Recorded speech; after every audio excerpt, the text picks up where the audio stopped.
વડોદરાના જવાહરનગર પોલીસ હદ વિસ્તારમાં આવેલા ધનોરા ગામ પાસે આવેલી જીઆઈપીએલ કંપનીને બોમ્બથી ઉડાવી દેવાની ધમકી ભર્યા મેલને લઈ દોડધામ મચી ગઈ હતી. આ અંગેની જાણ વડોદરા શહેર પોલીસને કરતા ઉચ્ચ અધિકારીઓ સહિત વિવિધ તપાસ એજન્સીઓ ઘટનાસ્થળે પહોંચી 3 કલાક સુધી સર્ચ કર્યું હતું.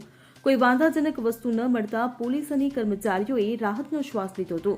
હાલ મેલ મોકલનારની તપાસ હાથ ધરવામાં આવી છે. મહત્વની બાબત છે કે આ કંપનીમાં 40 કર્મચારી ફરજ બજાવે છે. આ ઘટનાને લઈ કંપનીના એમડીને ધમકી ભર્યા મેલ મળ્યા બાદ તેમને પોલીસને જાણ કરી હતી. તાત્કાલિક પોલીસે કંપનીને સર્ચ કરવાની કામગીરી હાથ ધરી હતી. મેલ અંગે પોલીસને જાણ કરાતા બીડીડીએસ સહિતની ટીમો કંપની પર પહોંચી હતી અને સર્ચ હાથ ધર્યું હતું. જો કે સુરક્ષા એજન્સીઓ દ્વારા 3 કલાકના સર્ચ બાદ કોઈ પણ વાંધાજનક વસ્તુ મળી નહોતી, જેથી પોલીસ અને કંપનીના કર્મચારીઓએ હાશકારો અનુભવ્યો છે.